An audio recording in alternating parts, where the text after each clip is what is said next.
Hello, and welcome back to another episode of our podcast, Boss Ravioli Queens.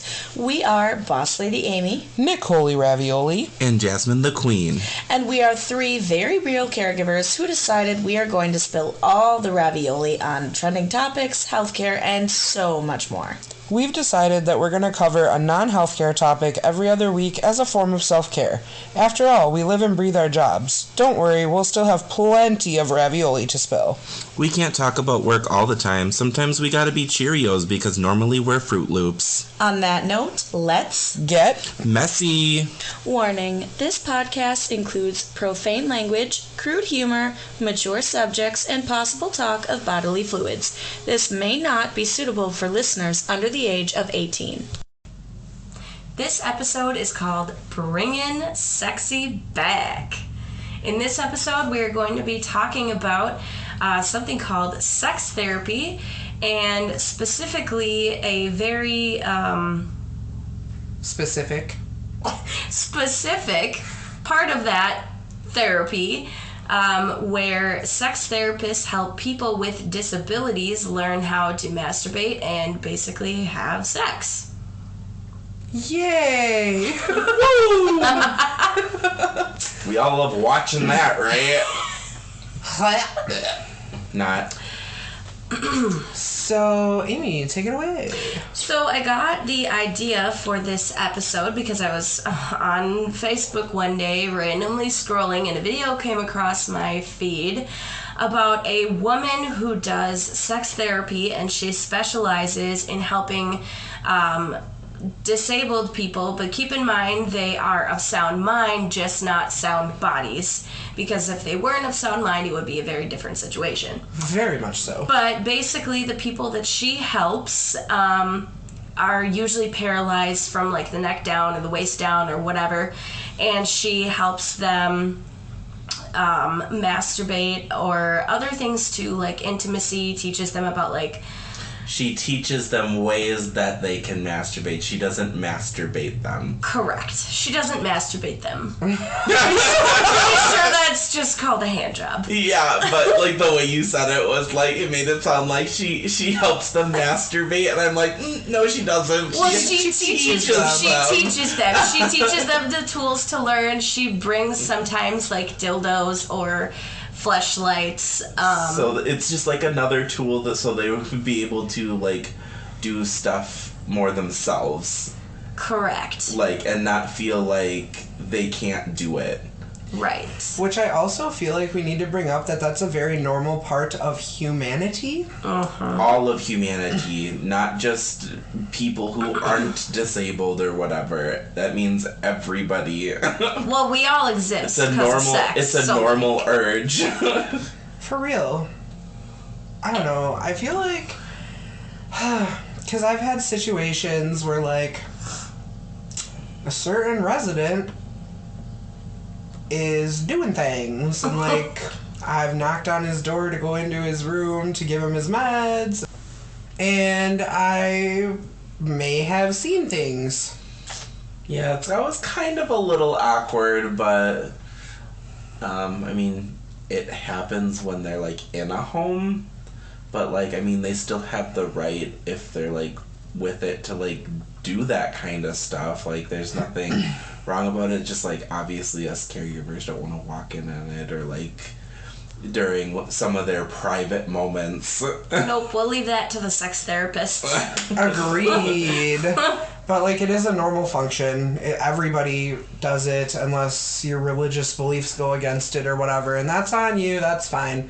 So anyways, with that being said, I think we can now proceed into the rest of the sex therapy conversation. Because you were saying that like it's really popular in France, but it's very, very frowned upon here. Yeah, so it's not a very popular occupation, obviously. And it's very common, especially in France. And here it is actually not only looked down upon, a lot of people have also said that it should be outright banned. I don't think that's okay. Like, there's nothing really wrong with what she's doing, especially like there are people too who were probably at one time able to do those things for themselves. And also, if you think about it, what makes it different? Because there's sex therapists for normal couples. Right. For people who aren't disabled, for people who are going through problems in, like, their sexual relations or their marriage or anything. But, like, why is it frowned upon for that same profession to be for people who have a hard time even getting to that point themselves, or, like, being able to do anything for themselves to pleasure themselves, who may not be as able-bodied as other people? Like, why is that looked down upon? Yeah. Yeah. That's what I'm trying to say. I can't word today. I got you, boo-boo. We all share a brain. Sometimes, yeah. I don't know why it's looked down upon. I think it's a really important part of, like, life, and It's like... it's not something that you think about often. And I mean, like, for me personally, obviously I would never do that, but, like, I really applaud this woman. I think the work that she's doing is fantastic, but obviously there's boundaries that you can't cross, you know? Right, yeah, that's where it gets, like, I guess, tricky. But, I mean, it should be the same way with, like, able-bodied couples, too, or whatever. There's still boundaries for that they can't cross either. Absolutely. It's hard to, like, and I give her props for it. Like, it would be hard to, like, educate somebody in that and showing them, like, what needs to be done, or, like, demonstrating certain things or whatever without crossing those boundaries. Yeah, and in the video, she was even, it was even showing them, like, tools she brings and, like, different adaptive, like, devices for, like, people who can't move their hands or, like, their arms or things like that. And I know one of the clients that it had shown in her video, it was talking about how, like, he didn't have any feelings, so he couldn't even, like, feel what was going on down there. It was more just, like, the act is, like, something that he missed and something that he, like, wanted to feel, like, you know, just be a normal person. So I guess that kind of brings up my question, though. Like, if they don't have any feeling down there, then how does that necessarily work for them? I feel like it's the idea of, like, the possibility of even being able to do something like that themselves again. Like the normalcy aspect. Yeah, feeling normal again. Okay. Like, even when they're not, you know. Yeah, that's fair. That's definitely fair. I don't know. I don't see anything wrong with it at all. Like. What do you like? It's a normal thing, as we've said. Mm-hmm. Yeah, I mean, we're all part of the human race. We don't exist without sex, so, like... Truth. And I also feel like it's story time. Okay. So you guys have all heard me talk about working in, like, a behavioral caregiving job. Oh, no. Jasmine just said, "Oh no." No. So I used to take care of this person, and they were, like, very, very autistic, mildly verbal. Like, couldn't really say a whole lot, but could kind of tell you if they're in pain or, you know, something along those lines. And they also had pica. If you don't know what that is, probably go listen to episode 1. But... Paint chips. Paint chips. Eating them like chips. So, there was plenty of times where we would go to give this person their meds, and they would be masturbating. Or, like, the one time my coworker came back upstairs absolutely horrified and was like... They just ate it. And I was like, what are you talking about? Well, they were doing the thing. They were doing the thing and they ate it. Jasmine just put her head in her shirt. I knew what was coming. I knew what was coming. Coming?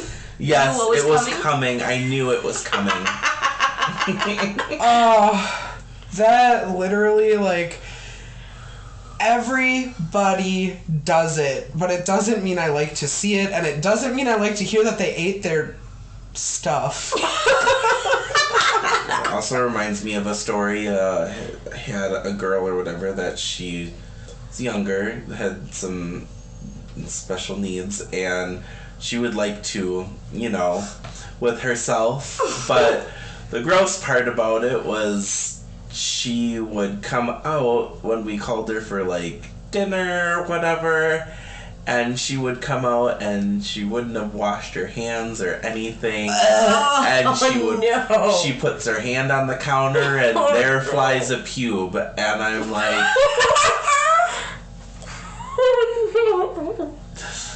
And I'm like, perfectly natural, but at the same time, be clean about it. Sips coffee judgingly. Oh God. I can't. The stories we could tell. I don't think we need bodily fluids and pubes in the kitchen. I once had a nonverbal guy who literally got so excited by trains that he got excited. By and he trains? started doing the thing from watching some trains. Oh my. Gosh. So I think another thing that's important to talk about with this topic is the caregivers who try and stop the residents, like if they walk in on it. That's not okay. It's like, no. It's like, I mean... Apologize that you interrupted them and walk away. It's awkward. Yeah, it's awkward, like, walking in or seeing it or whatever, but, like, they have the right to do that. Like, it's their body. Like, it's their home, too. Like, they should be able to have some of their private moments in privacy and all of that stuff. Yes, we have to check on them and stuff, but, like, if they're in the middle of something like that, just apologize and come back later. It's not that big of a deal. Well, not only that, but I mean, like, everyone has the urge to, have sex or what have you. Like, just because they're disabled doesn't mean that it's gone or that they've never had it. Right. Exactly. Just like a quote-unquote normal person. And I say that because, like, are any of us really just normal? Like, what is normal? Everybody's different. There's like a baseline for normality, but really, like, it doesn't... I feel like normal is just not the right descriptive word for anybody. Honestly, normal was put in place by society anyway. I don't think anybody's normal. Everybody's like their own person. Literally. Everybody has their own personality, their own look, their own likes and dislikes. Indeed. Yeah, I just... Like I said, it doesn't sit right with me when people, like, are really just not okay with that. Like, it's a normal thing. Uh-huh. And walking in on two residents also does happen. Does. Oh my It does. Oh, another story time. So, sundowners. In case you don't know what that is, it's Alzheimer's and dementia patients, and it literally, the name of it explains everything, because at sundown, shit gets weird. Shit gets real weird. Don't really know why, it just does. So something about that time of day / evening, night, whatever you want to call it, they tend to have behaviors. And it can range anywhere from going from being the sweetest person in the entire world to being like a raging bitch. Or being from completely normal for most of the day to be just super, super confused for no apparent reason. Literally no reason other than the sun went down. So Yep. I had a guy who had sundowners, and unfortunately he had lost his wife, I think a year prior. And they used to have like adjoining rooms. So this guy got the urge and thought that his wife was still around, and he went into another resident's room.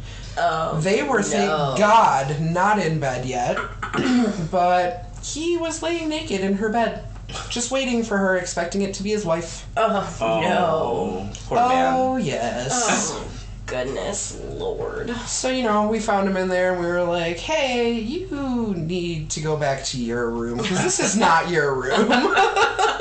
And he was like, but my wife is coming to bed.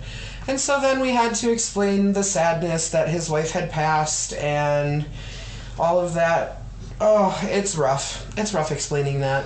It always is. Because then, of course, it brought him to tears. And then, he at first he really didn't believe us. Right. And then something happened, like something just clicked because he really wasn't that far off into dementia, but he still needed to be in a home because he wasn't safe at home. Right.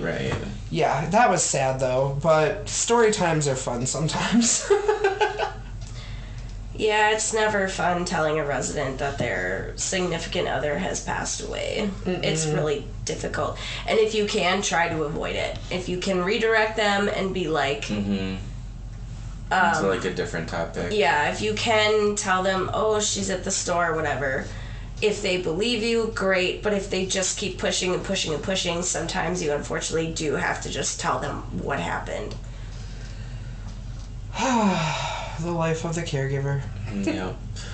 Well, anyways, this topic was pretty quick and easy and straightforward. We were just basically talking about... So sorry. They both have their minds in the gutter. Coming from the one who literally always has their mind in the gutter.